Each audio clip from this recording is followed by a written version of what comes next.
नमस्कार दोस्तों, स्वागत है आपका हमारे YouTube चैनल जीएस बाय आकाश में। आज के इस क्लास में हम लोग महत्वपूर्ण जीके जीएस के प्रश्न को पढ़ेंगे जो आपके आने वाले सभी एग्जामों के लिए बहुत ही ज़्यादा इंपॉर्टेंट होगा। इन इन इस क्लास में जो प्रश्न लिए गए हैं वो सभी एग्जामों में पूछे गए हैं और इस बात को ध्यान में रख के बनाया गया है ये क्लास कि आगे आपसे कौन कौन से प्रश्न पूछे जा सकते हैं। ये आप किसी भी एक दिवसीय परीक्षा की तैयारी कर रहे हैं उसके लिए सबके लिए इम्पोर्टेंट है। चलिए हम लोग अपने क्लास में चलते हैं। तो देखिए पहला प्रश्न ही आ गया साइंस से। तो इस क्लास की खास बात यह है कि इसमें जीएस के जितने भी सब्जेक्ट होते हैं आपका सभी का रिवीजन हो जाएगा। और ये प्रश्न एग्जाम में पूछा गया और कह रहा है कि मानव शरीर में तापमान को सामान्य माना जाता है। मतलब कितना तापमान सामान्य होता है मानव के शरीर में, ये पूछ रहा है। तो देखिए अगर फॉरेनहाइट में पूछे तो आप लोग 98.6 डिग्री फॉरेनहाइट बता देंगे। अगर केल्विन में सेल्सियस में पूछा तो आप लोग कितना 37 डिग्री सेल्सियस बचपन से आप पढ़ते आ रहे हैं 37 डिग्री। अगर केल्विन में पूछा तो 310 मोटी मोटा याद रखेंगे, वैसे 310 1.5 होता है लेकिन केल्विन में 310 केल्विन आप लोग बता देंगे। जो भी पूछे वो आप लोग बता देंगे। अब यहाँ पे देखिए ताप नियंत्रण के बारे में पूछ रहा है। देखिए तापमान के बारे में पूछ रहा है तो मानव शरीर का आप लोग को पता होना चाहिए कि तापमान को नियंत्रण कौन करता है। नियंत्रण शरीर का मतलब मस्तिष्क का कौन सा भाग मनुष्य के तापमान को नियंत्रण करता है, तो ये करता है हाइपोथैलेमस। कौन करता है? हाइपोथैलेमस। ठीक, ये बात हो गई हाइपोथैलेमस, ये बात हो गई। उसके बाद अगर आपसे पूछे अगर मानव के शरीर में ताप कम हुआ, मानो कभी कभी ताप कम हो जाता है तो उसको क्या बोलते हैं मेडिकल लैंग्वेज में, ये भी बात एग्जाम में पूछा गया है। तो उसको हाइपोथर्मिया बोलते हैं। क्या बोलते हैं? हाइपोथर्मिया बोलते हैं। क्या बोलते हैं? हाइपरथर्मिया। ठीक, हाइपोथर्मिया। अगर आपसे पूछे कि ताप ज्यादा हो गया, मानव शरीर का ताप कभी कभी क्या होता है, ज्यादा हो जाता है, तो जिसे आप लोग क्या कहते हैं कि बुखार हो गया। क्या कहते हैं कि बुखार हो गया है, तो वही बात पूछ रहा है। तो उसको मेडिकल लैंग्वेज में क्या कहते हैं, तो उसको हाइपरथर्मिया कहते हैं। क्या कहते हैं? हाइपरथर्मिया। ये भी बातें आप लोग को ध्यान रखना है। हाइपोथर्मिया और हाइपरथर्मिया के बारे में आप लोग याद रखेंगे। ठीक, चलिए इसका रिवीजन कर लेते हैं। देखिए साथ में हम लोग रिवीजन भी करते चलते हैं कि मानव शरीर में तापमान को सामान्य माना जाता है। तो अगर फॉरेनहाइट में पूछ रहा है 98.6 बताएं, 0.6 डिग्री फॉरेनहाइट बताएंगे, या सेल्सियस में 37 डिग्री सेल्सियस, और केल्विन में पूछ रहा है 310 केल्विन होता है। ये बातें आप लोग को याद रखना है। ठीक, अगर आपसे पूछे कि ताप नियंत्रण मानव शरीर में कौन करता है, तो हाइपोथैलेमस क्या करता है, ताप नियंत्रण। और ताप कम हुआ तो उसको हाइपोथर्मिया बोलते हैं, और तापमान ज्यादा हुआ जिसको बुखार भी आप सामान्य भाषा में कहते हैं वो हाइपरथर्मिया होता है। ठीक, इतनी बातें आप लोग को याद रखना है। अगला प्रश्न है और ये है आपका रेड, क्या कह रहा है, ग्रेट रेड स्पॉट नामक विशाल तूफान जुड़ा है। तो देखिए ये जो है ये आपको वर्ल्ड जियोग्राफी से प्रश्न है। क्या कह रहा है कि ग्रेट रेड स्पॉट नामक ये ग्रेट रेड स्पॉट नामक जो तूफान है, ये एग्जाम में पूछा गया भी प्रश्न है। एग्जाम में पूछा गया प्रश्न है। ये बृहस्पति ग्रह पे आता है। किस ग्रह पे आता है, तो ये आप लोग को याद रखना है, ये बृहस्पति ग्रह पे आता है। और बृहस्पति ग्रह के बारे में जो महत्वपूर्ण बात आप लोग ध्यान रखेंगे, ये सबसे बड़ा ग्रह है।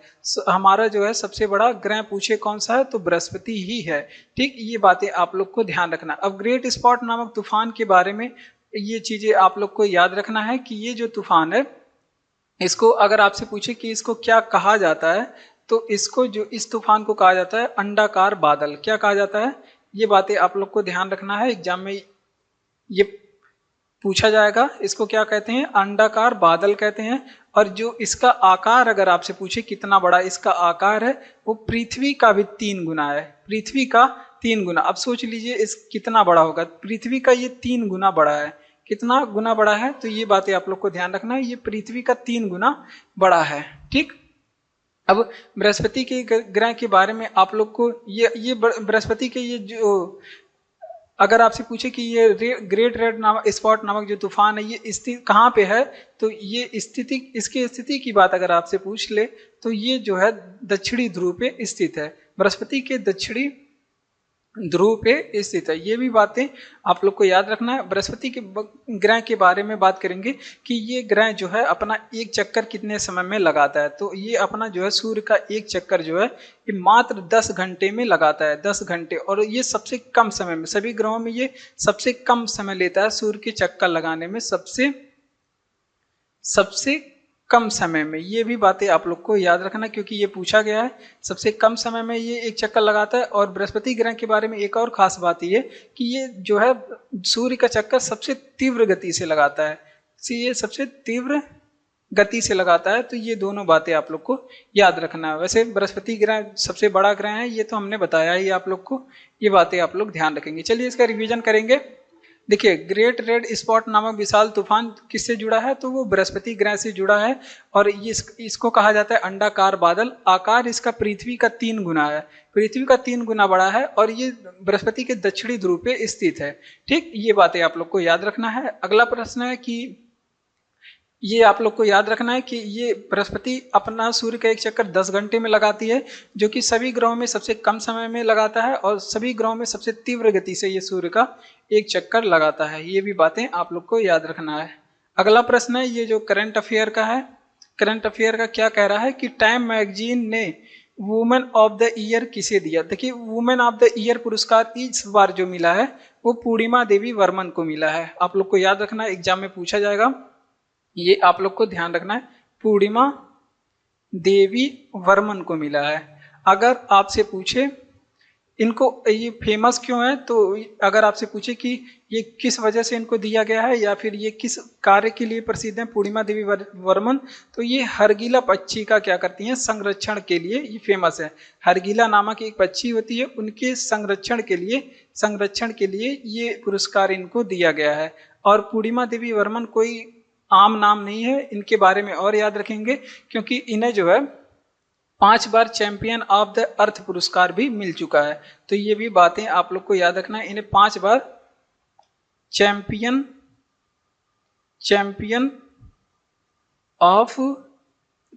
ऑफ द अर्थ पुरस्कार इनको 5 बार मिला है। 2 बार तो इनको विटली गोल्ड अवार्ड मिला है। ये भी बातें आप लोग 2 बार इनको कौन सा अवार्ड मिला है याद रखेंगे। तो ये विटली गोल्ड अवार्ड इनको मिला है, 2 बार गोल्ड अवार्ड मिल चुका है। ठीक, और बात करेंगे। अगर आपसे पूछे कि टाइम मैगजीन ने इस समय पर्सन ऑफ द ईयर किसे बनाया है, तो यहाँ पे ये भी नोट करेंगे पर्सन ऑफ द ईयर कौन बने हैं। तो पर्सन ऑफ द ईयर पूछे तो ये आपके डोनाल्ड ट्रंप बने हैं। कौन बने हैं? डोनाल्ड ट्रंप भाई साहब बने हैं। और डोनाल्ड ट्रंप कौन है? ये इस बार जो है अमेरिका के 47वें नंबर के कौन है? राष्ट्रपति हैं। ये भी बातें आप लोग को ध्यान रखना। क्या है? अमेरिका के 47वें नंबर के राष्ट्रपति हैं। और उपराष्ट्रपति पूछे अमेरिका में इस समय कौन है, तो उपराष्ट्रपति के बारे में भी यहाँ पे आप लोग लिख लीजिए। उपराष्ट्रपति यहाँ के कौन है? जेडी वेंस है। कौन है? जेडी वेंस यहाँ के उपराष्ट्रपति हैं। ये भी बातें आप लोग याद रखेंगे। 50 नंबर के हैं शायद, ये आप लोग को याद रखना है। चलिए इसका रिवीजन करते हैं कि टाइम मैगजीन ने वुमेन ऑफ द ईयर किसे दिया है, तो ये पूर्णिमा देवी वर्मन को। प्रसिद्ध क्यों है? क्योंकि ये हरगिला पक्षी का संरक्षण करती हैं। 5 बार तो इन्हें champion of the earth award मिल चुका है। और 2 बार इन्हें कौन सा अवार्ड मिला है? विटली गोल्ड अवार्ड से ये नवाजी जा चुकी हैं। और फिर हमने बताया कि पर्सन ऑफ द ईयर इस बार किसे दिया गया, तो डोनाल्ड ट्रंप भाई साहब को। ये अमेरिका के 47 नंबर के राष्ट्रपति हैं। उपराष्ट्रपति अमेरिका में कौन है, तो वो हैं जेडी वेंस 50 नंबर के। ये भी बातें आप लोग को याद रखना। पीडीएफ आपको टेलीग्राम चैनल का लिंक डिस्क्रिप्शन में दिया गया है, आप लोग को वहाँ मिलेगा। और वीडियो अच्छा लग रहा हो तो लाइक करिए और सब्सक्राइब करके जुड़िए साथ में। परमाणु रिएक्टर में विखंडन प्रतिक्रिया दर को, अगला प्रश्न है। और ये परमाणु रिएक्टर, ये साइंस के प्रश्न है। ठीक, ये साइंस में पूछे जाते हैं कि परमाणु रिएक्टर में विखंडन प्रतिक्रिया दर को नियंत्रित करने के लिए किसका उपयोग किया जाता है। तो देखिए, प्रतिक्रिया दर को जो है, विखंडन प्रतिक्रिया के दर को नियंत्रित करने के लिए, तो देखिए ये आप लोग को और भी मिला होगा, भारी जल वगैरह बताया गया होगा। लेकिन इसमें जो है बोरान ऑप्शन में सही था, बोरान और कैडमियम आप लोग को एडिशनल, क्योंकि ऑप्शन में सही था बोरान और कैडमियम भी आप लोग को याद रखना है कि क्योंकि कैडमियम भी कभी कभी ऑप्शन में दिया जाता है। और ये जो होते हैं इनको, इन दोनों को क्या कहा जाता है, इनको नियंत्रक क्षण कहा जाता है। इनको क्या कहा जाता है, नियंत्रक क्षण। अगर आपसे पूछे कौन से नियंत्रक क्षण जो है परमाणु विखंडन दर प्रक्रिया को नियंत्रित करते हैं, तो आप लोग बोरान और नियंत्रक क्षण इन्हें कहा जाता है। ये बातें आप लोग को ध्यान रखेंगे। और इनका कार्य क्या होता है, इनका कार्य होता है ना, आप लोग ये ध्यान रखेंगे कि ये जो है न्यूट्रॉन को बिना विखंडन के ही अवशोषित कर लेते हैं। तो ये बातें आप लोग को याद रखना है। ये न्यूट्रॉन को बिना विखंडन के क्या कर लेते हैं, विखंडन के क्या कर लेते हैं, अवशोषित कर लेते हैं, अवशोषित कर लेते हैं। इनका ये खास बात है। अब देखिए, अगर आपसे पूछे कि परमाणु रिएक्टर में मंदक के रूप में किसका प्रयोग किए करते हैं, मंदक के रूप में, ये भी एग्जाम में बहुत पूछा जाता है। तो मंदक के रूप में आप लोग याद रखेंगे, अगर मंदक शब्द लगा के पूछा तो भारी जल, जिसे आप लोग D2O बोलते हैं, क्या बोलते हैं, D2O, जो ड्यूटेरियम ऑक्साइड होता है, और ग्रेफाइट का प्रयोग करते हैं। किसका, ग्रेफाइट का प्रयोग करते हैं। ये बातें आप लोग को याद रखना है। चलिए इसका रिवीजन करते हैं कि परमाणु रिएक्टर में विखंडन प्रतिक्रिया दर को नियंत्रित करने के लिए किसका उपयोग किया जाता है। तो हमने बताया इसमें बोरान का प्रयोग करते हैं और कैडमियम का प्रयोग करते हैं। इन्हें नियंत्रक क्षण कहा जाता है। और ये क्या करते हैं, न्यूट्रॉन को बिना विखंडन के ही अवशोषित करने का गुण रखते हैं। अगर आपसे पूछे परमाणु रिएक्टर में मंदक के रूप में किसका प्रयोग करते हैं, तो भारी जल और ग्रेफाइट का प्रयोग मंदक के रूप में भी करते हैं। ये बातें आप लोग को याद रखना है। अगला प्रश्न है इंपॉर्टेंट, क्या कह रहा है, करंट अफेयर से ही है। कह रहा है कि न्यू डेवलपमेंट बैंक के प्रमुख कौन है। तो न्यू डेवलपमेंट जो प्रमुख हैं उनका नाम है डिल्मा रूसेफ। कौन है, तो यहाँ पे आप लोग नोट करेंगे, उनका नाम क्या है, डिल्मा रूसेफ। क्या है इनका नाम, डिल्मा रूसेफ। और बात कर लेते हैं कि न्यू डेवलपमेंट, अगर आपसे पूछे ये बैंक किसका है, अगर आपसे पूछे कि न्यू डेवलपमेंट किसका बैंक है, तो ब्रिक्स सदस्य का ये बैंक है। किसका बैंक है, ब्रिक्स सदस्य का बैंक है। अगर आपसे पूछे कि ब्रिक्स में इस समय सदस्य कितने हैं, तो आप लोग बताएंगे 10 सदस्य। नवीनतम कौन सदस्य, तो ये भी आप लोग ध्यान रखेंगे। अभी हाल ही में इंडोनेशिया शामिल हुआ है इसमें। तो नवीनतम सदस्य कौन हो जाएगा, तो इसका नवीनतम सदस्य जो हो जाएगा इंडोनेशिया हो जाएगा। ये बातें भी आप लोग को याद रखना है। आगे हम लोग देखते हैं, अगर आपसे पूछे कि ब्रिक्स का 2024 में बैठक कहाँ पे हुआ था, जो कि महत्वपूर्ण है, ये पूछा जाएगा कि 2024 में ब्रिक्स का जो बैठक है वो कहाँ पे हुआ था, तो ये कजान में हुआ था। कहाँ पे, कजान कहाँ पे पड़ता है, रूस में। और अगर आपसे पूछे कि 2025 वाला जो है ब्रिक्स का 2025 वाला जो है बैठक कहाँ पे होगा, तो ये जो होगा ये ब्राजील में होगा। कहाँ पे होगा, ब्राजील में होगा। तो इतनी बातें आप लोग को क्या करनी है, याद रखनी है। चलिए आगे बढ़ते हैं। अगर आपसे पूछे कि न्यू डेवलपमेंट के प्रमुख कौन है, तो डिल्मा रूसेफ हैं। हमने बताया कि न्यू डेवलपमेंट किसका बैंक है, एनडीबी शॉर्ट फॉर्म में बोलते हैं, एनडीबी।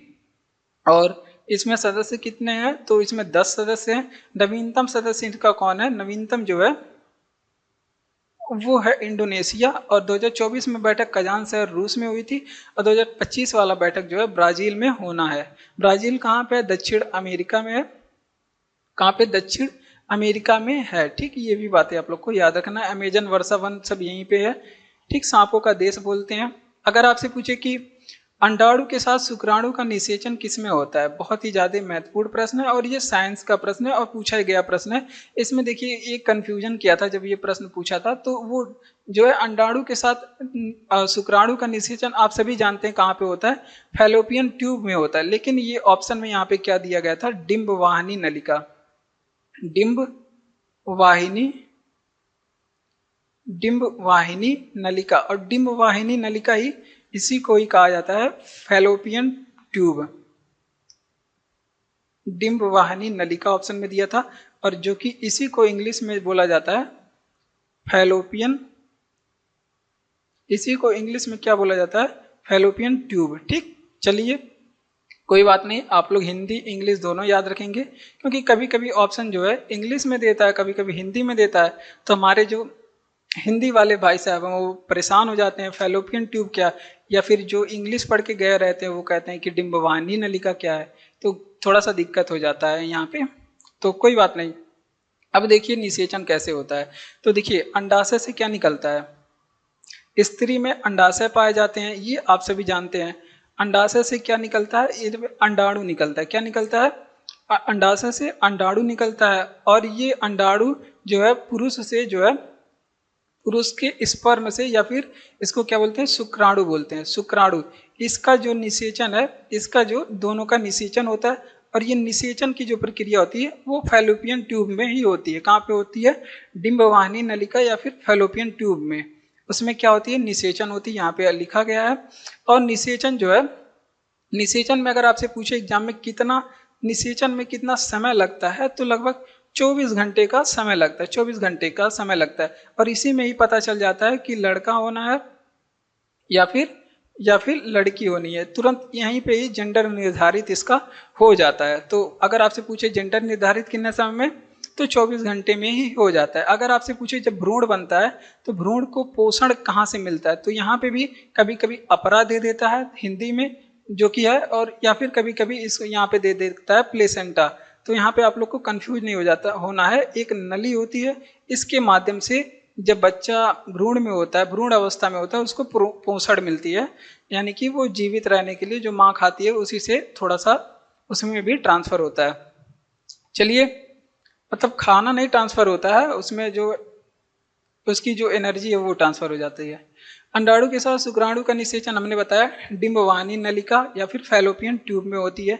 ये बातें आप लोग ध्यान रखेंगे। स्त्री से जो है स्त्री के अंडाशय से अंडाणु जाते हैं और पुरुष से क्या जाता है, शुक्राणु जाते हैं। उनका निषेचन फैलोपियन ट्यूब में होता है। निषेचन में 24 घंटे का समय लगता है। इसी में पता होता है कि लड़का होनी है या फिर लड़की होनी है। पोषण जो है वो अपरा या फिर प्लेसेंटा से मिलता है। चलिए आगे बढ़ते हैं। अगला प्रश्न है कि कौन परमाणु या अणु या आयन होते हैं जिसमें समान संख्या में क्या होते हैं, इलेक्ट्रॉन उपस्थित होते हैं। ये भी महत्वपूर्ण प्रश्न है। देखिए जब आपसे पूछे समान संख्या में इलेक्ट्रॉन उपस्थित हो तो उसको क्या बोलेंगे, उसको सम इलेक्ट्रॉनिक बोलेंगे। क्या बोलेंगे, सम इलेक्ट्रॉनिक बोलेंगे। ठीक, ये बातें आप लोग को याद रखना है। जब समान संख्या में अगर आपसे पूछे कि इलेक्ट्रॉन उपस्थित हो तो उसे सम इलेक्ट्रॉनिक पूछेंगे बोलेंगे। अगर आपसे पूछे कि सम न्यूट्रॉनिक किसे बोलते हैं, ये भी आप लोग याद रखेंगे। सम न्यूट्रॉनिक किसे बोलते हैं, तो सम न्यूट्रॉनिक में जो है जो न्यूट्रॉन की संख्या है, जो न्यूट्रॉन की संख्या है उन तत्वों को बोलेंगे जिनमें न्यूट्रॉन की संख्या क्या होती है, समान होती है। लेकिन जो है इसमें प्रोटॉन की संख्या क्या होती है, प्रोटॉन की जो संख्या है वो भिन्न होती है। क्या होती है वो, भिन्न भिन्न, यहाँ पे भिन्न भिन्न होती है। ये बातें आप लोग ध्यान रखेंगे। अगर आपसे पूछिए उसको क्या बोलते हैं, दूसरा वाला क्या है, सम न्यूट्रॉनिक किसे बोलते हैं, सम न्यूट्रॉनिक अगर आपसे पूछे कि किसे बोलते हैं, तो सम न्यूट्रॉनिक में न्यूट्रॉन की जो संख्या होती है, न्यूट्रॉन की संख्या क्या होती है, समान होती है, समान। लेकिन प्रोटॉन की संख्या अगर आपसे पूछे क्या होती है, प्रोटॉन की संख्या उसमें भिन्न होती है। क्या होती है, प्रोटॉन की संख्या अलग अलग होती है। तो ये आप लोग याद रखेंगे तीनों, सम इलेक्ट्रॉनिक, सम प्रोटॉनिक और सम न्यूट्रॉनिक, तीनों याद रखेंगे। अरे यार वही बता दिए क्या बार बार। चलो आप लोग समझ पहले लिख के फिर से बताएंगे। अगर आपसे पूछे कि सम प्रोटॉनिक बताना ना, सम प्रोटॉनिक किसे कहते हैं, सम प्रोटॉनिक किसे कहते हैं, तो इसमें प्रोटॉन की संख्या जो होती है, प्रोटॉन की संख्या जो होती है ये तो समान होती है। प्रोटॉन की संख्या सम प्रोटॉनिक में समान, लेकिन इसमें जो है न्यूट्रॉन की संख्या क्या होती है, भिन्न होती है। न्यूट्रॉन की जो संख्या होती है वो भिन्न भिन्न होती है, यानी कि अलग अलग होती है। तो ऐसे तत्वों को क्या कहते हैं, समप्रोटॉनिक कहते हैं। चलिए इसका रिवीजन करेंगे। देखिए हमने क्या बताया कि कौन अणु, परमाणु या फिर आयन होते हैं जिसमें समान संख्या में इलेक्ट्रॉन उपस्थित होते हैं, सम इलेक्ट्रॉनिक कहते हैं। और सम न्यूट्रॉनिक किसे कहते हैं, न्यूट्रॉन समान संख्या में, प्रोटॉन क्या होती है, भिन्न भिन्न संख्या में होते हैं। और सम प्रोटॉनिक किसे कहते हैं, जिसमें प्रोटॉन तो समान होता है लेकिन न्यूट्रॉन क्या होते हैं, भिन्न भिन्न संख्या में होते हैं। ये बातें आप लोग को याद रखना है। अगला प्रश्न कह रहा है कंप्यूटर से। देखिए इसमें जीएस के जितने भी सब्जेक्ट होते हैं सभी से प्रश्न आ रहे हैं। कह रहा है कि क्योंकि कभी कभी आप लोग को कंप्यूटर के भी प्रश्न पूछे जाते हैं, वह कंप्यूटर जिसे किसी स्टोरेज की आवश्यकता नहीं होती है, ऐसे कंप्यूटर को क्या कहते हैं? तो ऐसे कंप्यूटर को कहते हैं एनालॉग कंप्यूटर। क्या कहते हैं? Analog computer. एनालॉग, ऐसे कंप्यूटर को कहते हैं एनालॉग कंप्यूटर। कंप्यूटर को देखिए स्टोरेज के कार्य के आधार पर 3 प्रकार में बांटा गया है। एनालॉग कंप्यूटर बहुत पहले काम करते थे कारखानों में बहुत पहले ये चलते थे कारखानों, अभी भी चलता है कारखानों में, लेकिन अब वो हाइब्रिड कंप्यूटर हो गया है। कारखानों में इसका प्रयोग करते हैं और अभी वायुयान में देखेंगे, वायुयान में तो वहाँ पे मिलेगा आपको। वायुयान का जो सामने का जहाँ पे ड्राइवर बैठा होता है, ढेर सारे उसमें बटन वगैरह लगे होते हैं, लाइटें जलती है, उससे कंट्रोल किया जाता है। वो जो है एनालॉग कंप्यूटर का ही जो है सिस्टम है, तो उसको एनालॉग कंप्यूटर कहेंगे। आप लोग देखे होंगे शॉर्ट वीडियो वगैरह में, वो एनालॉग कंप्यूटर होता है। अगर आपसे पूछे एनालॉग के बाद क्या आ गया? डिजिटल आ गया। डिजिटल कंप्यूटर क्या कहते हैं? डिजिटल कंप्यूटर जैसे जो हम लोग यूज करते हैं, जैसे लैपटॉप हो गया और फिर मोबाइल हो गया और क्या हो गया? टैब हो गया। ये सभी किस में आते हैं? ये सभी जो है ये डिजिटल कंप्यूटर में आते हैं। फिर आपका कौन सा हो गया? हाइब्रिड कंप्यूटर जो होते हैं, हाइब्रिड कंप्यूटर वो जैसे कि ये आप लोग देखे होंगे, ये जो है एनालॉग कंप्यूटर और जो है ये डिजिटल कंप्यूटर का क्या होता है? मिक्स होता है। डिजिटल कंप्यूटर का क्या होता है? मिक्स होता है। उसको क्या कहते हैं? Analog computer. जैसे आप लोग एटीएम मशीन तो देखे होंगे, इनका प्रयोग मेडिकल में किया जाता है, जैसे खून के परीक्षण के लिए, एमआरआई मशीन में, ये वगैरह वगैरह जगहों पे जहाँ पे एनालॉग और डिजिटल दोनों का मिक्स होता है, तो यूज आप लोग यहाँ पे लिख लेंगे। जैसे मेडिकल क्षेत्र में इसका प्रयोग करते हैं। आप लोग एटीएम मशीन तो देखे होंगे, एटीएम मशीन उसमें डिस्प्ले भी लगा होता है, पैसा भी निकालता है, तो वो हाइब्रिड कंप्यूटर का ही एग्जाम्पल है। इसका प्रयोग बैंक में करते हैं और इसका प्रयोग जो है पेट्रोल पंप पे भी करते हैं, ठीक। तो ये सब जगहों पे उसमें बताता है कि वैज्ञानिक कार्यों में हाइब्रिड कंप्यूटर सबसे ज़्यादा जो प्रयोग है वो वैज्ञानिक कार्यों में भी होता है, वैज्ञानिक कार्य में। ये बातें आप लोग याद रखेंगे। हाइब्रिड कंप्यूटर क्या है? तो देखिए वह कंप्यूटर जिसे किसी स्टोरेज की आवश्यकता नहीं होती, मतलब कोई भी उसमें मेमोरी ना हो तो भी वो चलता है, एनालॉग कंप्यूटर होता है। उसमें केवल बटन दबाना है, वो अपना काम करेगा, बस इस तरह का होता है। कारखानों में, वायुयानों में ये है। उसके बाद डिजिटल कंप्यूटर जैसे हमारे पास लैपटॉप हो गया, मोबाइल हो गया, टैब हो गया, इन सभी में स्टोरेज की बहुत आवश्यकता। हाइब्रिड कंप्यूटर जो एनालॉग और डिजिटल कंप्यूटर दोनों का मिक्सअप होता है, तो वो उसको कहते हैं क्या? Hybrid computer. जैसे मेडिकल स्टोर, मेडिकल पे बैंक में, पेट्रोल पंप वगैरह जगहों पे ये लगे होते हैं, ठीक। ये बातें आप लोग को याद रखना है। अगला क्या कह रहा है कि दक्षिण पश्चिम मानसून किस में उत्पन्न होता है? तो देखिए ये जो है इंडियन ज्योग्राफी से प्रश्न है और महत्वपूर्ण प्रश्न है। दक्षिण पश्चिम मानसून के बारे में पूछा जाता है। तो इसमें जो है मानसून किस में उत्पन्न होता है ना, तो ये सबसे पहले अरब सागर में आता है। अरब सागर नहीं, या फिर अरब सागर एग्जाम में मिलेगा, या फिर हिंद महासागर भी मिल सकता है। तो सबसे पहले अरब सागर में आता है। फिर ये सर्वप्रथम अगर आपसे पूछे वर्षा कहाँ पे होती है, इस जो मानसून से, इसके बारे में पढ़ेंगे। सर्वप्रथम जो है इससे वर्षा कहाँ पे होती है, तो ये आप लोग ध्यान रखेंगे। सर्वप्रथम जो है इससे वर्षा जो है पश्चिमी घाट पे होती है। कहाँ पे? पश्चिमी घाट को सह्याद्री भी बोलते हैं, या फिर आप लोग मोटा आप लोग याद रखेंगे केरल के तट पे, केरल का कौन सा तट है? मालाबार तट पे वर्षा होती है। अगर आपसे पूछे किस माह में ये वर्षा होती है सबसे पहले, तो ये सबसे पहले जून में केरल में वर्षा होती है। कब? जून में। और ये जो है इसको क्या कहा जाता है? मानसून विस्फोट कहा जाता है। दक्षिण पश्चिम मानसून जो केरल में वर्षा है ना, इसको क्या कहा जाता है? उसको मानसून विस्फोट भी कहा जाता है। ये एग्जाम में पूछा गया, मानसून विस्फोट क्या होता है। तो ये भी बातें आप लोग को याद रखना है। और दूसरी बात आप लोग को क्या याद रखना है कि इस जो दक्षिण पश्चिम मानसून से अगर आपसे पूछे कि संपूर्ण भारत में वर्षा कब होती है, संपूर्ण भारत में वर्षा कब होती है, तो ये जुलाई तक क्या होता है? संपूर्ण भारत में पहुंच जाती है, पूरे भारत में। तो वायुमंडलीय वर्षा एकदम चारों ओर वर्षा ही होने लगती है, ठीक। तो वर्षा तो हो गया। अगर आपसे पूछे कि भारत में सर्वाधिक वर्षा कहाँ पे होती है, सर्वाधिक वर्षा कहाँ पे होती है, तो हमने बताया ये मासीन ड्राम में होती है। मासिन राम में भारत में सबसे ज़्यादा वर्षा होती है, मासिन राम। और ये कहाँ पे है? मेघालय में। कहाँ पे? मेघालय में है। अगर आपसे पूछे भारत में सबसे कम वर्षा कहाँ पे होती है, तो लेह में होती है। लेह कहाँ पे है? लद्दाख में है। यहाँ पे सबसे कम वर्षा भारत में रिकॉर्ड की गई है। तो इतनी बातें आप लोग को याद रखना है। दक्षिण पश्चिम मानसून पूछ रहा है कि किस में उत्पन्न होती है, तो ये अरब सागर में उत्पन्न होती है। और इससे सर्वप्रथम जो वर्षा है वो पश्चिमी घाट पर्वत पे होता है। इसी को सह्याद्री भी बोलते हैं, या फिर आप लोग कह लेंगे कि केरल के मालाबार तट पे वर्षा यहाँ पे सबसे पहले होती है। पूछा जाता है, ऑप्शन में कुछ भी मिल सकता है। पश्चिमी घाट मिल सकता है, या फिर केरल मिल सकता है, या फिर मालाबार तट मिल सकता है, या फिर सह्याद्री भी ऑप्शन में मिल सकता है। परेशान करने के लिए सह्याद्री भी दे सकता है, क्योंकि पश्चिमी घाट पर्वत को सह्याद्री भी बोलते हैं। ये बातें आप लोग को याद रखना है।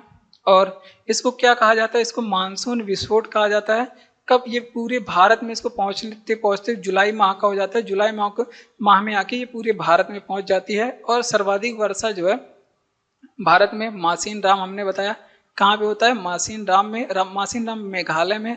सबसे कम वर्षा भारत में लेह लद्दाख में होती है। आगे बढ़ते हैं।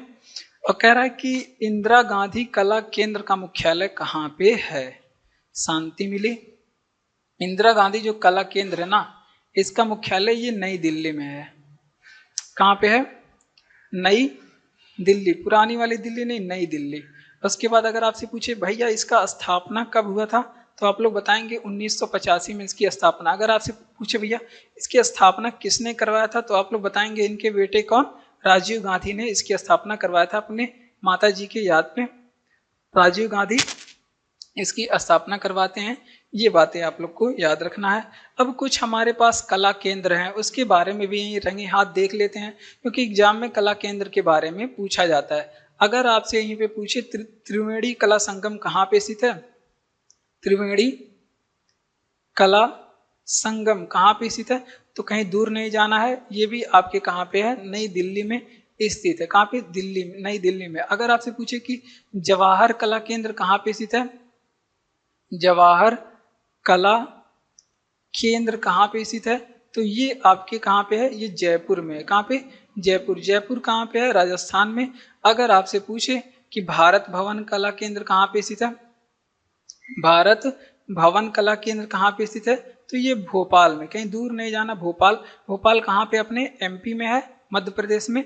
उसके बाद और एक याद रखेंगे जो है शंकरादेव कला केंद्र। शंकरा देव कला केंद्र। तो शंकरादेव कला केंद्र वैसे भी नाम से स्पष्ट है, ये कहाँ पे होगा? गुवाहाटी में या फिर असम में होगा। गुवाहाटी, क्योंकि ये असम में क्या करते हैं? भक्ति आंदोलन के प्रवर्तक थे शंकरादेव।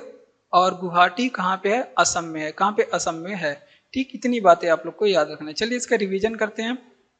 हमने क्या बताया कि इंदिरा गांधी राष्ट्रीय कला केंद्र का मुख्यालय कहाँ पे है? ये नई दिल्ली में है। हमने बताया कि इसकी स्थापना 1985 में हुई थी। किसने कराया था? तो राजीव गांधी जी ने कराया था।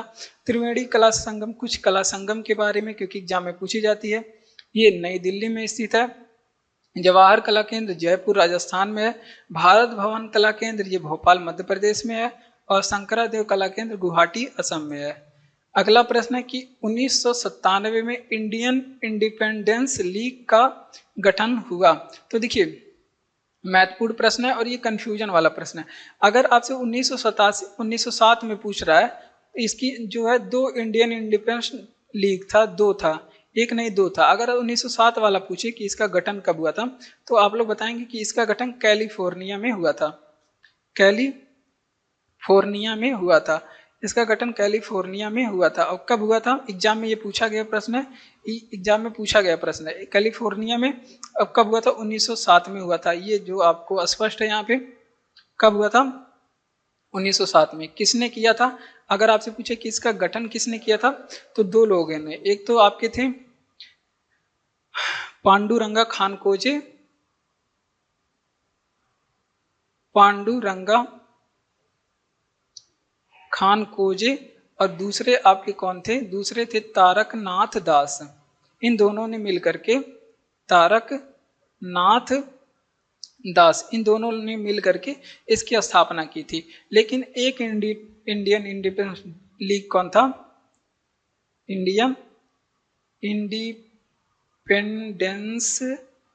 लीग, दूसरा वाला जो था इसकी स्थापना कब हुई थी? इसकी स्थापना 1945 में हुई थी। कब हुई थी? इसकी जो स्थापना है 1945 में हुई थी। अगर आपसे पूछे किसने किया था, तो रास बिहारी बोस ने। किसने किया था? रास बिहारी बोस ने इसकी स्थापना किया था। और बात करें अगली बात क्या है इसमें, क्या है, हाँ, अगर आपसे पूछे कि कहाँ पे इसकी स्थापना हुआ था, तो ये टोक्यो जापान में हुआ था। कहाँ पे? टोक्यो जापान में हुआ था। टोक्यो कहाँ पे है? जापान की राजधानी है। ये बातें आप लोग को याद रखना है। चलिए तो इसका रिवीजन करते हैं। देखिए 1907 में इंडियन इंडिपेंडेंस लीग का गठन कब हुआ था? कहाँ पे हुआ था? कैलिफोर्निया, अमेरिका में 1907 में इसका गठन पांडुरंगा खान कोजे और तारक नाथ दास ने, इन दोनों लोगों ने इंडियन इंडिपेंडेंस लीग की स्थापना की थी। फिर ये दूसरा वाला अगर आपसे पूछे 1907 कह के पूछेगा तो ये कैलिफोर्निया वाला बताएंगे। अगर 1945 कहा और फिर तो ये आप लोग बताएंगे कि इसका स्थापना टोक्यो जापान में हुआ था। किसने किया था? रास बिहारी बोस ने। क्योंकि इंडियन इंडिपेंडेंस लीग 2 थे। अम्ल वर्षा का पीएच मान क्या है? तो ये भी साइंस से प्रश्न महत्वपूर्ण आ गया। अम्ल वर्षा के बारे में क्या क्या चीजें पूछी जाती हैं, चलिए देखते हैं। एक तो इसका पीएच मान पूछा जाता है, तो ये 5.5 से कम, 5.7 से कम रहेगा तभी अम्लीय माना जाएगा ना। अब अम्ल वर्षा में अगर आपसे पूछे क्या पाया जाता है, सल्फर डाइऑक्साइड या फिर नाइट्रोजन ऑक्साइड पाया जाता है, SO2 या फिर और दोनों पाए जाते हैं भैया। और लिखो यहाँ पे SO2 और NO2, इन दोनों की वजह से अम्ल वर्षा होता है। अगली बात आप लोग को याद रखना है कि दुष्प्रभाव क्या पड़ रहा है इसका भारत में दुष्प्रभाव क्या पड़ रहा है कि ताजमहल इसमें क्या हो जाता है, इसका ताजमहल पे इसका दुष्प्रभाव पड़ रहा है। ताजमहल क्या हो जाता है, क्या हो जा रहा है? दुष्प्रभावित हो जा रहा है। अगली बात आप लोग को ये याद रखना है कि इसके वजह से क्या होता है? स्टोन कैंसर होता है। स्टोन कैंसर क्या होता है? पत्थरी क्या होती है? इसका क्षरण हो जाता है। तो अम्ल वर्षा उस पर क्या होता है? दुष्प्रभाव अपना डालता है। ये बातें आप लोग को याद रखना है। चलिए इसका रिवीजन करते हैं। देखिए अम्ल वर्षा का पीएच 5.5 से कम महत्वपूर्ण है। एग्जाम में ये पूछा जाता है। सल्फर डाइऑक्साइड और नाइट्रोजन ऑक्साइड की वजह से अम्ल वर्षा होता है। दुष्प्रभाव क्या है? ताजमहल क्या होती है? इसका रंग क्या होता है? फीका पड़ जा रहा है। और अभी जो है स्टोन कैंसर इसकी वजह से होता है, पत्थरों का क्षरण। आगे बढ़ते हैं। हाल ही में इसरो ने पहले स्पेस डॉकिंग मिशन स्पेसएक्स को किस रॉकेट से लॉन्च किया था? तो देखिए इसरो जो है ये साइंस एंड टेक्नोलॉजी से प्रश्न है। साइंस एंड टेक्नोलॉजी से प्रश्न है। यहाँ से प्रश्न पूछा जाता है कि इसरो के बारे में कौन सा रॉकेट लॉन्च हो रहा है, कौन सा उपग्रह जा रहा है, ये सभी पूछा जाता है एग्जाम में। इसरो के बारे में बहुत एग्जाम में प्रश्न पूछा जाता है। तो देखिए पहले स्पेस डॉकिंग मिशन का मतलब है कि अंतरिक्ष में दो सैटेलाइट को आपस में जोड़ना, इसको स्पेस डॉकिंग कहते हैं। और उसका नाम क्या है मिशन का? SpaceX mission. और ये पूछ रहा है किस रॉकेट से लॉन्च किया गया ना, तो ये रॉकेट है PSLV C60 से लॉन्च किया। इसे इसरो ने PSLV C60 से लॉन्च किया था। ये बातें आप लोग को ध्यान रखना है। इसरो ने और बहुत सारे मिशन लॉन्च किए जिसके बारे में आपको पता होना चाहिए। तो अगर आपसे पूछे कि आदित्य L1 मिशन इसरो ने किस रॉकेट से लॉन्च किया था, आदित्य L1 मिशन जो कि सूर्य का अध्ययन के लिए गया था, ये PSLV C57 से इसरो ने लॉन्च किया। अगर आपसे पूछे कि XPoSat and POM mission ISRO ने किस रॉकेट से लॉन्च किया, ये पूछे तो इसे लॉन्च किया था PSLV C58 से इसे इसरो ने लॉन्च किया था। PSLV C58 से लॉन्च किया था। अगर आपसे पूछे कि इसरो ने प्रोवा 3 मिशन किस, अभी हाल ही के ये सभी मिशन है 2024-25 के, ये आदित्य L1 ये केवल पुराना है। अगर आपसे पूछे कि प्रोवा 3 मिशन इसरो ने किस रॉकेट से लॉन्च किया था, तो प्रोवा 3 मिशन जो गया था PSLV C61 से गया था, C59 से गया था। और C60 वाला हमने बताया ही। तो इसरो के 57, 58, 59, 60 वाले मिशन को भी आप लोग याद रखेंगे। चलिए इसका रिवीजन करते हैं कि हाल ही में इसरो ने पहले स्पेस डॉकिंग मिशन स्पेडेक्स को किस रॉकेट से लॉन्च किया है? तो ये PSLV C60 से लॉन्च किया। और फिर आदित्य L1 मिशन इसरो ने PSLV C57 से लॉन्च किया। XPoSat POM mission PSLV C58 rocket से लॉन्च किया। और प्रोबा 3 मिशन PSLV C62 से लॉन्च किया गया। ये बातें आप लोग को याद रखना है। अगला प्रश्न है कि महाबलीपुरम के स्मारक का समूह किस जिले में है? तो ये महत्वपूर्ण है, ये किसका जियोग्राफी का हिस्ट्री का प्रश्न है। महाबलीपुरम के जो स्मारक हैं ये किस जिले में है? तो कांचीपुरम जिले में है, यहीं पे लिख लीजिए कांचीपुरम। और कांचीपुरम है कहाँ पे भाई? तो कांचीपुरम आप लोग यहाँ पे लिखे, ये तमिलनाडु में है। तमिलनाडु का एक जिला कांचीपुरम, वहाँ पे स्थित है ये स्मारक। और जो महाबलीपुरम के जितने भी मंदिर थे ना, अगर आपसे पूछे कि ये किस वंश के लोगों ने इसका निर्माण करवाया, तो ये आप लोग ध्यान रखेंगे पल्लव वंश के लोगों ने इसका निर्माण करवाया था। इसमें प्रसिद्ध कौन कौन से मंदिर हैं? 2 मंदिर, इसमें 2 मंदिर बहुत प्रसिद्ध है जो एग्जाम में पूछा जाता है। प्रसिद्ध कौन कौन से, कैसे लिखा जाएगा यार? 2 मंदिर कौन से प्रसिद्ध है? तो ये एक आपका हो गया रथ मंदिर ये प्रसिद्ध है। और दूसरा आपका हो गया गुफा मंदिर। कौन सा मंदिर? गुफा मंदिर। इन दोनों के बारे में, वैसे मंदिरें तो इसमें बहुत सारी हैं, लेकिन इन दोनों के बारे में एग्जाम में पूछा गया है। तो देखिए, रथ मंदिर के बारे में आप लोग को क्या याद रखना है? इसका निर्माण आपसे पूछे किसने करवाया था, तो इसका निर्माण जो है इसको क्या कहा जाता है, पहले ये आप लोग ध्यान रखेंगे। तो इसको सप्त पैगोडा कहा जाता है। इसको क्या कहा जाता है? सप्त पैगोडा कहा जाता है। पहली बात हो गई सप्त पैगोडा। और दूसरा बात, इसका निर्माण किसने करवाया था? तो नरसिंह वर्मन प्रथम ने इसका निर्माण करवाया था। ये भी बातें आप लोग ध्यान रखेंगे। नरसिंह वर्मन फर्स्ट ने इसका निर्माण करवाया था। तो ये बातें आप लोग को याद रखना। चलिए रिवीजन करते हैं कि महाबलीपुरम के स्मारक समूह किस जिले में है? तो ये कांचीपुरम तमिलनाडु में है। पल्लव वंश के लोगों ने इसे बनाया था। प्रसिद्ध इसमें मंदिर कौन कौन से हैं? तो ढेर सारी मंदिर हैं, जिसमें से रथ मंदिर और गुफा मंदिर प्रसिद्ध है। रथ मंदिर के बारे में क्या पूछा गया है कि इसको कहाँ पे, इसको क्या कहा जाता है? तो सप्त पैगोडा कहा जाता है। नरसिंह वर्मन प्रथम ने इसका निर्माण करवाया था। और अगला प्रश्न क्या है कि शुक्र के वायुमंडल में कौन सी गैस है? तो शुक्र की वायुमंडल में जो है कार्बन डाइऑक्साइड सर्वाधिक पाई जाती है। शुक्र जो है पृथ्वी की बहन है भाई। कार्बन डाई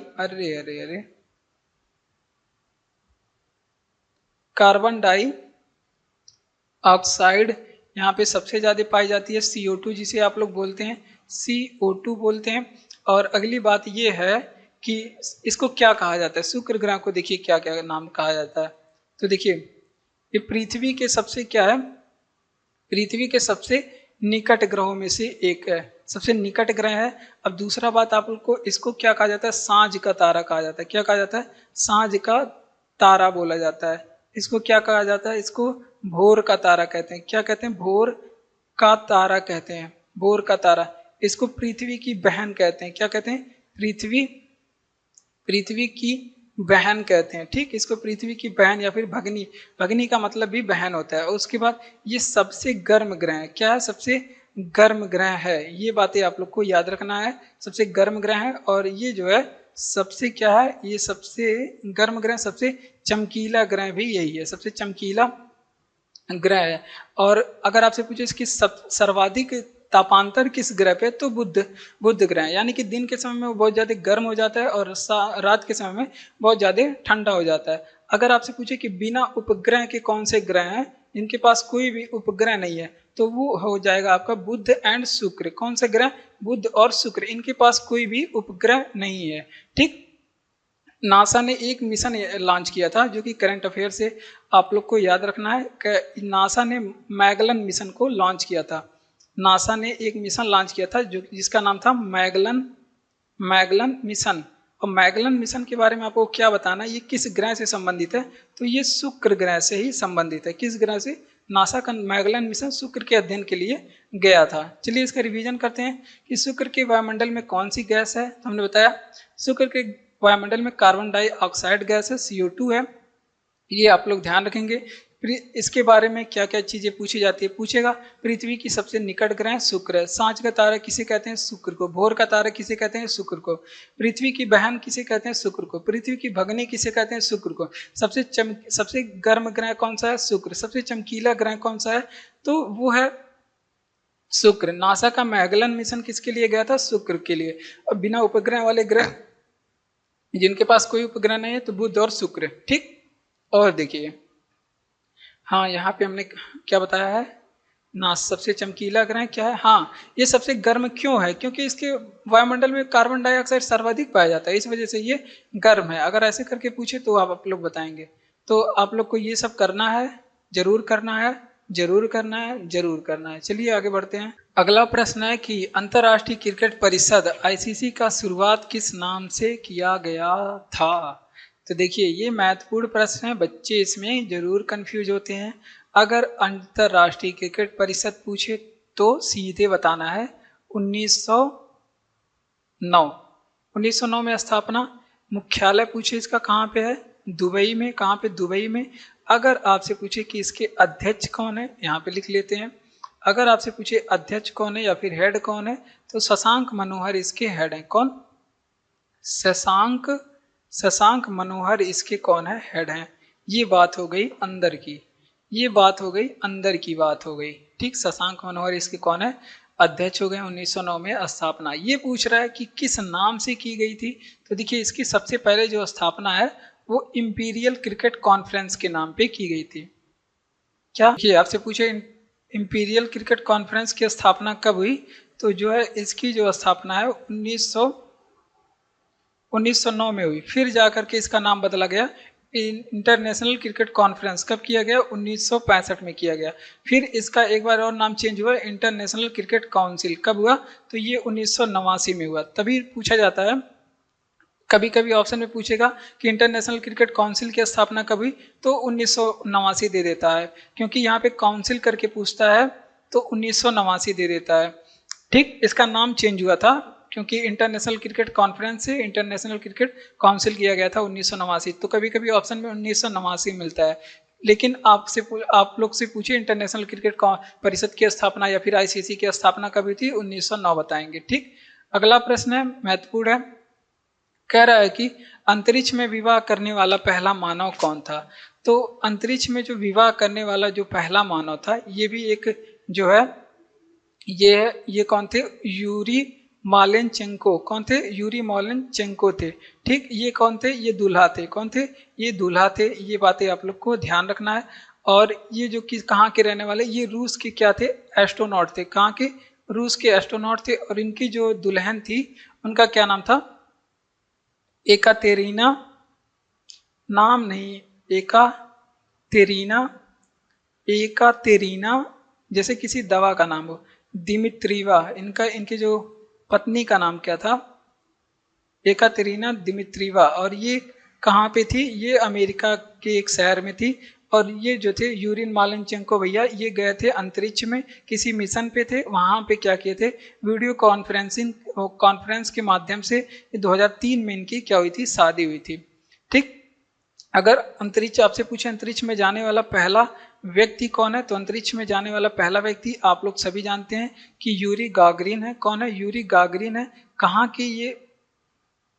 के एस्ट्रोनॉट थे, तो ये रूस के एस्ट्रोनॉट थे। कहाँ के, रूस के ही थे। कब गए थे, तो 1961 में गए थे। अगर आपसे पूछे कि अंतरिक्ष में जाने वाली पहली महिला कौन है, तो अंतरिक्ष में जाने वाली पहली जो महिला है, इनका नाम है वेलेंटाइना।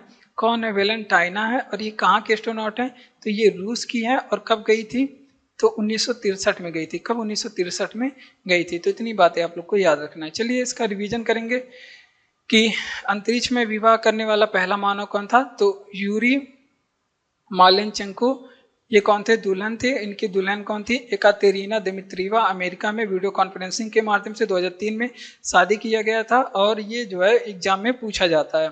और पहला व्यक्ति जो अंतरिक्ष में गया ये भी पूछा जाता है, यूरी गागरिन थे, रूस के 1961 में गए थे। और पहली महिला जो अंतरिक्ष में गई थी वो वेलेंटाइना थी, रूस की 1963 में गई थी। अगला प्रश्न है कि एंटोनी वान ल्यूवेनहॉक ने किसकी खोज की थी। तो एंटोनी वान जो ल्यूवेनहॉक है, एग्जाम में तो था ये सूक्ष्मदर्शी की खोज किए थे। बात सही है कि सूक्ष्मदर्शी माइक्रोस्कोप इन्होंने ही खोजा था। सूक्ष्मदर्शी की इन्होंने क्या किया था, खोज किया था। लेकिन इसके अलावा ये और भी चीज़ों की, एंटोनी वान ल्यूवेनहॉक के और भी कुछ चीज़ों की खोज के लिए फेमस है। देखिए, इन्होंने ही जीवाणु की खोज की थी। जीवाणु जिसे क्या बोलते हैं हम लोग, बैक्टीरिया बोलते हैं। क्या बोलते हैं, बैक्टीरिया बोलते हैं। इसकी खोज इन्होंने ही किया, ठीक। और अगर आपसे पूछे शुक्राणु की खोज किसने की थी, तो ये जब माइक्रोस्कोप बना लिए थे ना, तो ये देख देख के सब चीजों का खोज कर रहे थे, शुक्राणु की। अगर आपसे पूछे कोशिका की रिक्तिका की खोज किसने किया था, कोशिका के अंदर जो गैप होता है उसको कहते हैं कोशिका की रिक्तिका। तो इसकी कोशिका की रिक्तिका की खोज किसने किया था, तो ये भी खोज एंटोनी वान ल्यूवेनहॉक ने किया था, ठीक। और दूरबीन का खोज आप लोग जानते हैं। दूरबीन आपसे पूछे किसने खोजा था, तो गैलीलियो ने खोजा था। दूरबीन का आविष्कार किसे जाता है श्रेय, वो गैलीलियो को जाता है, गैलीलियो को जाता है। और एक चीज और है, दूरबीन अगर आपसे पूछे कोशिका की खोज किसने की थी, तो लिखेंगे, देखिए, कोशिका की खोज रॉबर्ट हुक ने किया। किसने, रॉबर्ट हुक ने किया। कब किया था, 1665 में। कैसी कोशिका थी, निर्जीव कोशिका थी। कहाँ पे खोजे थे, बोतल के कार्क में खोजे थे। वो होता है बोतल की जो पेंदी होती है उसमें खोजे थे। और एंटोनी वान ल्यूवेनहॉक ने किसकी खोज की थी, हमने बताया सूक्ष्मदर्शी, ऑप्शन में सही था। इसके अलावा ये जीवाणु की भी यानी कि बैक्टीरिया की भी खोज की थे, शुक्राणु की भी खोज की है, कोशिका की रिक्तिका की भी खोज की है। और दूरबीन की खोज गैलीलियो भाई साहब ने किया। कोशिका की खोज रॉबर्ट हुक ने किया। रॉबर्ट हुक ने 1665 में, ये लेकिन निर्जीव कोशिका थी, ठीक। आगे बढ़ते हैं। अगला प्रश्न है कि मनोरोग यानी कि मन का रोग, जैसे दौरा, जिसे मिर्गी भी कहा जाता है, का पत्ता किसके द्वारा लगाया जाता है। अगर मनोरोग दौरा कह दे, या फिर मस्तिष्क कैंसर कह दे, या फिर आपसे क्या कह दे, मस्तिष्क कैंसर हो गया, या फिर आपसे पूछे थे मस्तिष्क में होने वाली क्या हो गई, मस्तिष्क कैसे लिखा जाएगा यार, मस्तिष्क की क्या हो गई, टीबी हो गई।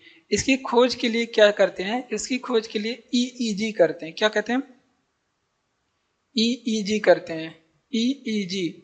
और ईईजी का फुल फॉर्म एग्जाम में पूछा जाता है, तो इसको कहते हैं, आप लोग याद रखेंगे, इलेक्ट्रो इंसेफेलोग्राम। इसका क्या होता है, फुल फॉर्म होता है, ठीक। इलेक्ट्रो इंसेफेलोग्राम होता है।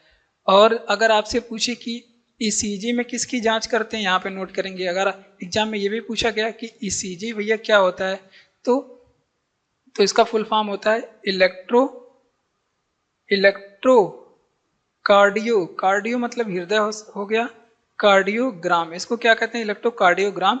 इसमें हृदय की जांच करते हैं, किसकी, हृदय, दिल की जांच करते हैं। तो ये बातें आप लोग को याद रखना है, इसमें दिल की जांच करते हैं।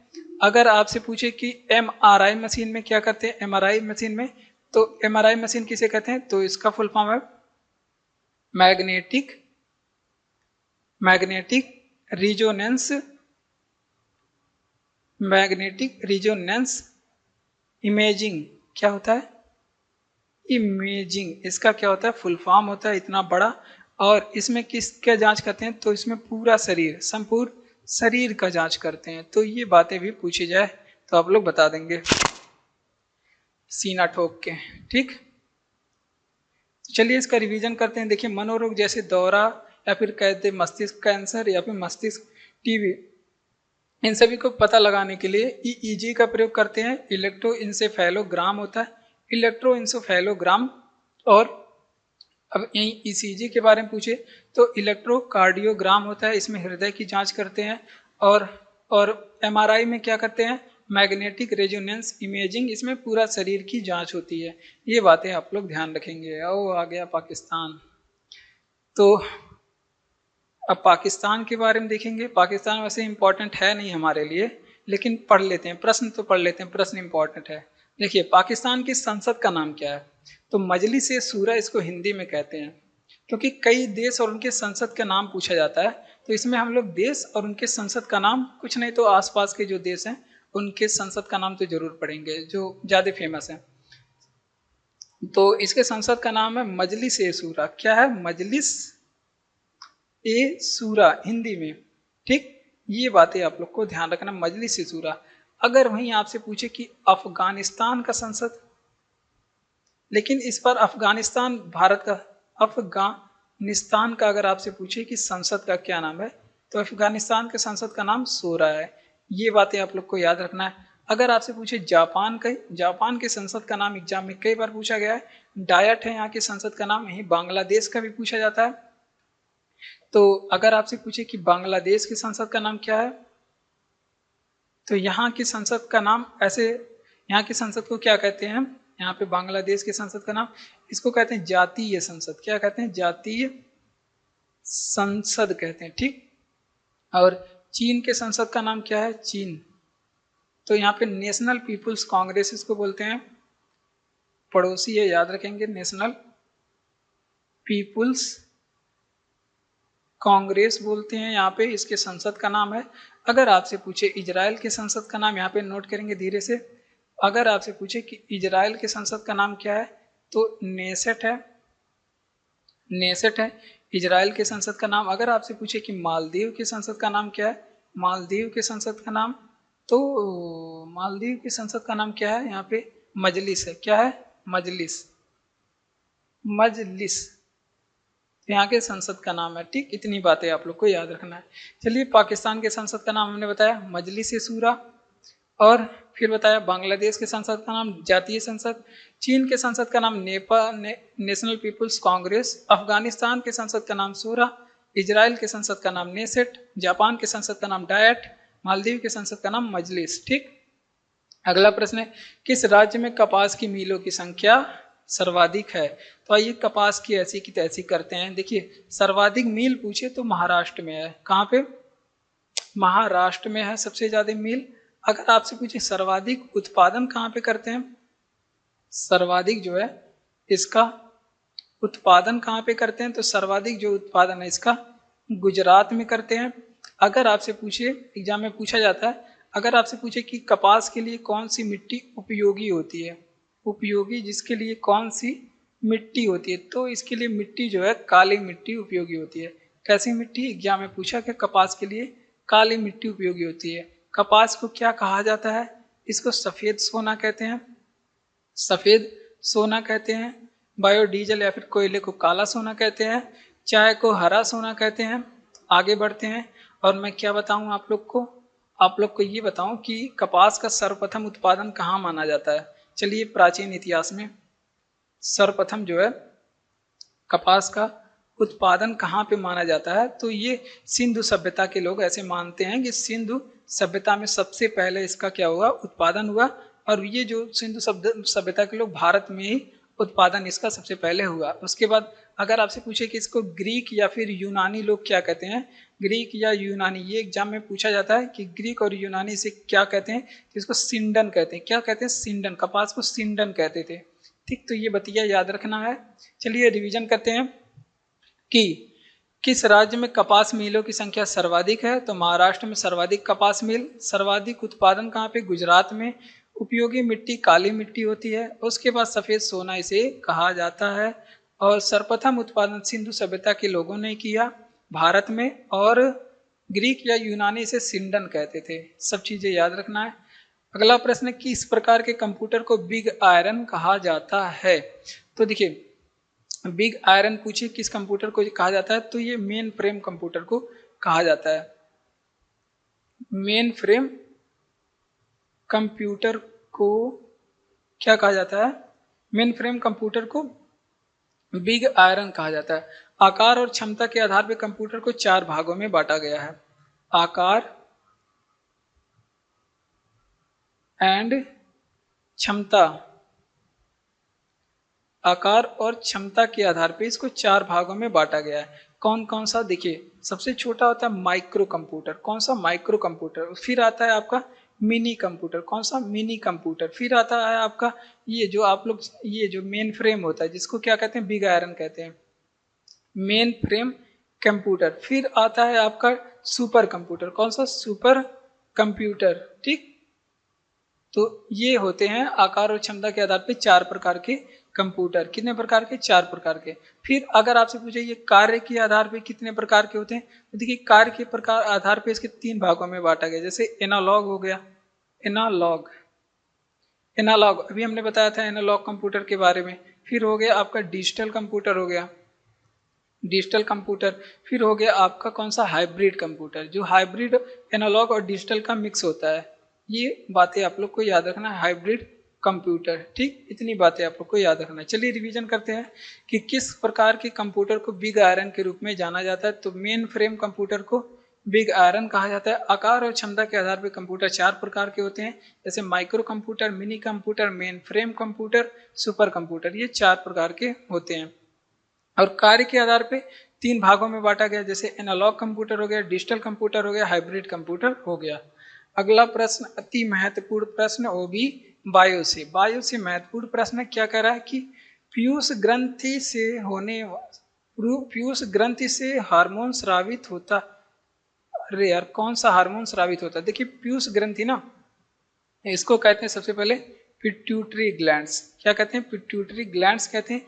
या फिर इसको शरीर की क्या कहते हैं? मास्टर ग्रंथि। छोटी सी होती है भैया, लेकिन चने के आकार की, लेकिन बहुत इसका कार्य जो है वो तगड़ा वाला होता है। ठीक, इसका कार्य जो है वो एकदम तगड़ा वाला होता है। ठीक, इसको क्या कहते हैं? शरीर की मास्टर ग्रंथि भी कहते हैं। ठीक, और बात कर लेते हैं शरीर, यही इसका संतुलन बिगड़ जाए ना, आदमी एकदम हिल जाएगा, समझ लीजिए।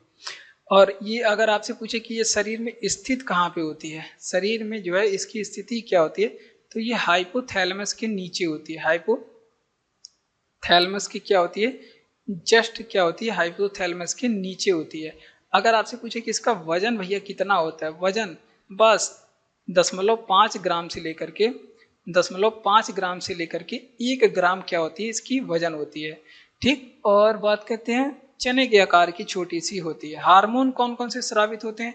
आइए चलिए देखते हैं। हार्मोन इससे निकलते हैं, सबसे पहले वृद्धि हार्मोन, जिसे सोमैटोट्रोपिन कहते हैं। कौन सी हार्मोन? वृद्धि हार्मोन। पहले ऐसे पूछता था एग्जाम में कि वृद्धि हार्मोन किस ग्रंथि से स्रावित होती है। ऑप्शन सीधे सही होता था, पीयूष ग्रंथि। इसको क्या बोलते हैं? सोमैटोट्रोपिन। अब इंग्लिश भी याद रखिएगा, क्योंकि इंग्लिश वाला भी पूछ लेता है परेशान करने के लिए। सोमैटोट्रोपिन। ठीक, इसको सोमैटोट्रोपिन भी, इसको सोमैटोट्रोपिन कहते हैं इंग्लिश में।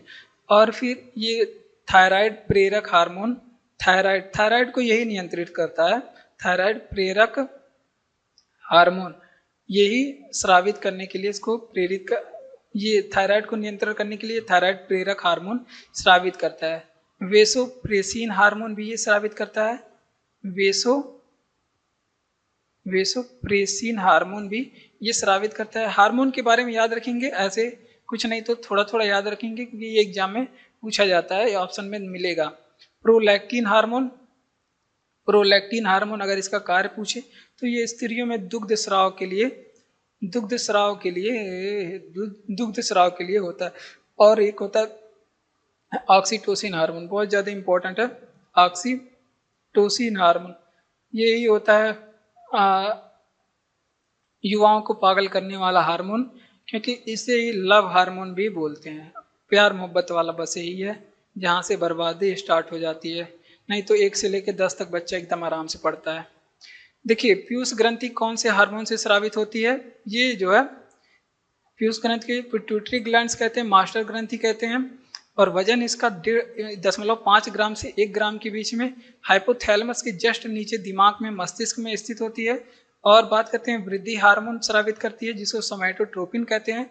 थायराइड प्रेरक हार्मोन स्रावित करती है वेसोप्रेसिन हार्मोन, प्रोलैक्टिन हार्मोन, जिसे प्रोलैक्टिन को दुग्ध हार्मोन, क्योंकि लैक्टोज आप लोग जानते हैं दूध में पाया जाता है। ऑक्सीटोसिन हार्मोन, इसको लव हार्मोन कहते हैं। बताएं इसके बारे में डिटेल से। और ट्विटर किसके द्वारा स्थापित किया गया था? देखिए ट्विटर को 5 लोगों ने स्थापित किया था। इवान विलियम्स, जिसमें से एग्जाम के ऑप्शन में था इवान विलियम्स।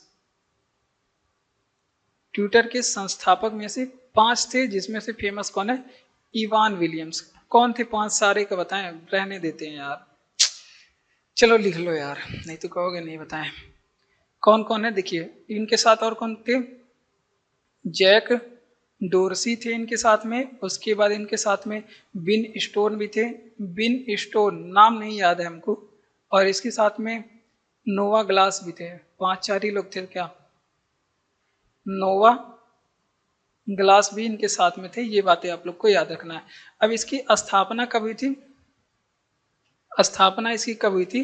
तो इसकी स्थापना 2006 में हुई थी। और वर्तमान समय से किसने खरीद लिया है? वर्तमान समय में इसको खरीद लिया है। वर्तमान मालिक इसके कौन हो गए हैं? वर्तमान मालिक इसके हो गए एलोन मस्क। कौन हो गए? Elon Musk. अब आपसे यही पूछा जाएगा। और बात करते हैं, एलोन मस्क इसको वर्तमान मालिक हो गए हैं। और इसका जो नया नाम है, नया भाई साहब ने नाम भी चेंज कर दिया। इसका ट्विटर से इसका नाम कर दिया क्या? एक्स कर दिया, एक्स। और इसके सीईओ, एक्स के सीईओ पूछ ले कौन है सीईओ? तो लिंडा याकरीनो। कहाँ पे लिखे भैया? यहाँ पे लिख लेते हैं, लिंडा याकरीनो, जो कि महिला है एक, और ये इसके सीईओ हैं। ठीक, इतनी बातें आप लोग को याद रखना है। चलिए, ट्विटर किसके द्वारा स्थापित किया गया था? इवान विलियम्स के द्वारा ट्विटर की स्थापना हुई थी। और जैक डोरसी, बिन स्टोन और नोवा ग्लास भी इनके साथ में थे। इन लोगों ने मिलकर किया, 4 लोगों ने स्थापना की। और स्थापना इसकी 2006 में होती है। वर्तमान समय में इसको खरीद लिए। 44 बिलियन डॉलर की डील हुई थी, 44 बिलियन डॉलर की। और इसको खरीदे कौन है? Elon Musk. नया नाम इसका कर दिए एक्स। और इसकी सीईओ हैं लिंडा याकरीनो। कौन है? लिंडा याकरीनो इसके सीईओ हैं। भारत के किस राज्य में सबसे ज़्यादा वन आच्छादन है? मतलब सबसे ज़्यादा वन कहाँ, किस राज्य में? बस पूछने का मतलब ये है। तो बस आप लोग को भी लिखने का मतलब है। तो कौन है? मध्य प्रदेश में सबसे ज़्यादा वन है। कहाँ पे? ये याद रखेंगे, कहाँ पे? मध्य प्रदेशम सबसे ज़्यादा वन है। और मध्य प्रदेश सबसे ज़्यादा वन है। उसके बाद अगर आपसे पूछे वन स्थिति रिपोर्ट आई थी, इसके बारे में पूछा जाता है, वन स्थिति रिपोर्ट। क्योंकि वन स्थिति जो रिपोर्ट है वो 2 साल में एक बार आती है। तो अभी 2023 वाली आई है, 2023 वाला लॉन्च हुआ है वन स्थिति रिपोर्ट, या वन सर्वेक्षण रिपोर्ट भी इसको कहते हैं। और ये जो है 2023 में जारी हुआ है। इसमें सबसे बताया गया सबसे ज़्यादा वन जो है मध्य प्रदेश में। अच्छा, इसमें भारत में कितने % वन है? अगर आपसे पूछे भारत में कुल वन कितना है, तो ये 25.17% है। कितने? 1.7%। भारत में होना कितना चाहिए? एक मानक है कि भारत में कम से कम 33% भाग पे क्या होना चाहिए? वन होना चाहिए। ये भी बात एग्जाम में पूछा गया है। और जो प्रतिशत में अगर आपसे पूछे भारत में वन में सबसे ज़्यादा प्रतिशत में वृद्धि कहाँ पे हुई है, तो ये बातें आप लोग ध्यान रखेंगे। प्रतिशत में सर्वाधिक अगर आपसे पूछे वन कहाँ पे है, तो ये आप लोग बताएंगे कि मिजोरम में। हमेशा उत्तर पूर्व के ही राज्य रहते हैं, तो क्योंकि वो लोग छोटे हैं। प्रतिशत में सर्वाधिक वन। अगर आपसे पूछे कि वृद्धि में, मतलब सबसे ज़्यादा वृद्धि किस राज्य में हुई है वनों में, तो वनों में अगर आपसे पूछे कि सबसे ज़्यादा वृद्धि कहाँ पे हुई है, तो ये भी बातें आप लोग याद रखेंगे। छत्तीसगढ़ में सबसे ज़्यादा वृद्धि हुई है। कहाँ पे? छत्तीसगढ़ में। चलिए इसका रिवीजन करते हैं कि भारत के किस राज्य में सबसे ज़्यादा वन आच्छादन है, तो मध्य प्रदेश में है। और वन स्थिति रिपोर्ट कब आई थी, तो ये 2023 में आई थी। और इसके लिए यहाँ पे वन कितना बताया? 25.17% कुल वन है भारत में। और होना कितना चाहिए? 33% होना चाहिए। सर्वाधिक प्रतिशत में सर्वाधिक वन, क्योंकि ये याद रखेंगे पूछा जाता है। अगर ऐसे वन आच्छादन सबसे ज़्यादा पूछे तो मध्य प्रदेश में। अगर प्रतिशत में सबसे ज़्यादा वन, मिजोरम में। वृद्धि कहाँ पे हुआ सबसे ज़्यादा वनों का, किस राज्य में? छत्तीसगढ़ में। अगला बात है कि सूर्य से पृथ्वी तक की दूरी की इकाई को क्या होती है? इकाई होती है, तो इसको खगोलीय दूरी कहते हैं भाई। क्या कहते हैं? खगोलीय दूरी कहते हैं। क्या कहते हैं? खगोलीय दूरी कहते हैं। अब पृथ्वी और सूर्य के बीच में कुछ संविधान, अगर आपसे पूछे कि इसकी लंबाई कितनी है, पृथ्वी और सूर्य के बीच में अगर पूछे कि कितनी कुल डिस्टेंस है कितनी, तो 149.7 होता है। क्या? 149.6 मिलियन किलोमीटर होता है। अगर मील में पूछे तो 93.2 मिलियन मील होता है, मील या फिर किलोमीटर कुछ में भी पूछे आप लोग बताएंगे। सूर्य का प्रकाश अगर आपसे पूछे पृथ्वी पे कितना समय में आता है तो ये भी याद रखेंगे। सूर्य का प्रकाश अगर आपसे पूछे कि पृथ्वी पे कितने समय में आता है तो ये आता है 8 मिनट 20 सेकंड में। कितना? 8 मिनट 20 सेकंड में आता है। कहीं कहीं 16 वाला भी लिखा रहता है। अगर आपसे पूछे केवल सेकंड में तो 500 सेकंड सीधे सीधे आप लोग बता देंगे। वैसे 8 मिनट 20 सेकंड में पृथ्वी तक पहुंच जाता है। उसके बाद बस इतना याद रखेंगे। चलिए इसका रिवीजन करते हैं कि पृथ्वी से सूर्य तक की दूरी की जो इकाई होती है खगोलीय दूरी से बोलते हैं 149.6 किलोमीटर, 149.6 मिलियन किलोमीटर होता है, या फिर मील में पूछे तो 93.2 मील होता है। सूर्य का प्रकाश पृथ्वी पे 8 मिनट 20 सेकंड में पहुंचता है, या फिर 500 सेकंड, सेकंड में केवल पूछे तो उसको कन्वर्ट कर देंगे। 8 6 48, 840, 48, 480 और 20 सेकंड, ये 500 हो गया। ठीक। और कह रहा है कि भारत का पहला एआई विश्वविद्यालय कहाँ पे बनेगा? महाराष्ट्र में बनेगा। महाराष्ट्र में। ये करंट अफेयर के प्रश्न है। किसके प्रश्न है? करंट अफेयर के प्रश्न है। और भी कुछ महाराष्ट्र में करंट अफेयर के प्रश्न आइए चलिए देखते हैं। अगर आपसे पूछे कि भारत में पहली, अगर आपसे पूछे भारत की जो है पहली बायोपॉलीमर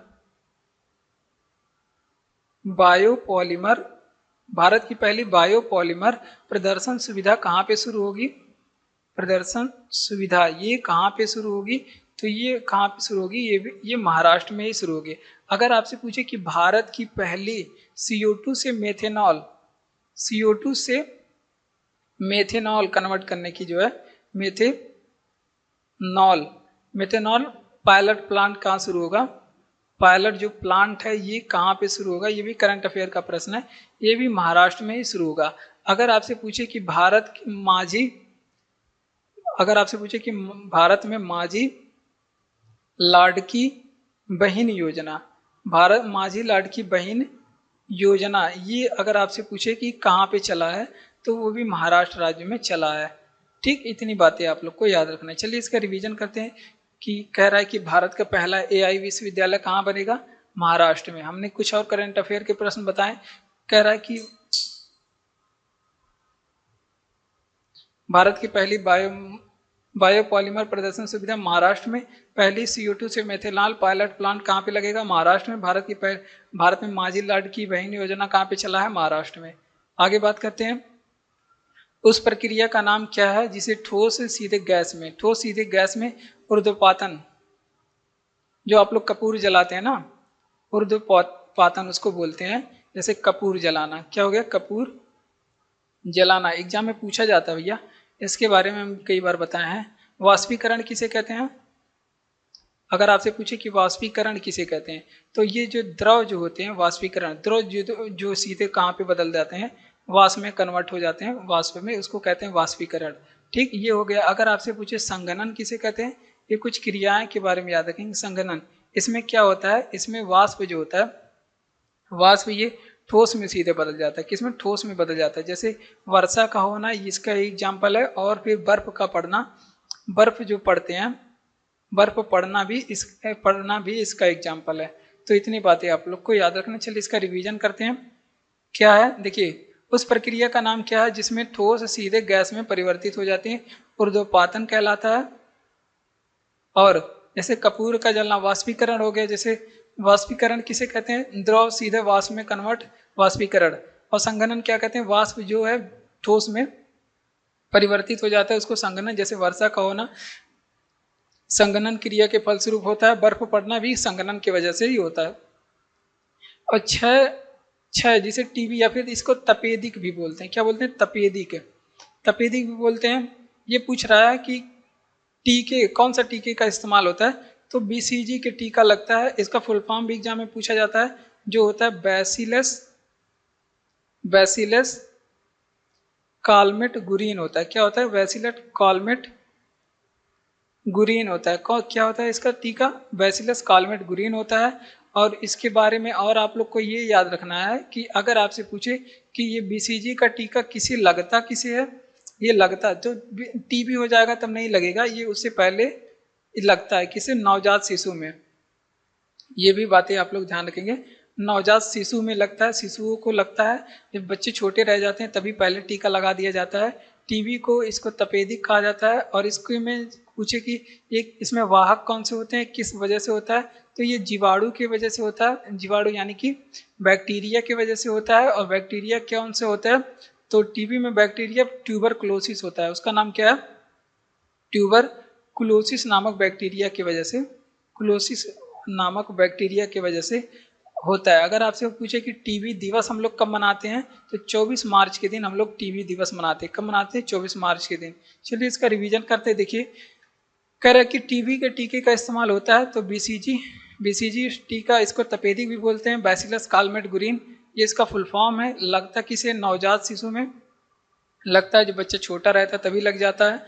कारण कौन सा, जीवाणु की वजह से होता है। कौन से जीवाणु होते हैं, ट्यूबरकुलोसिस नामक जीवाणु होते हैं। टीबी दिवस 24 मार्च के दिन मनाते हैं।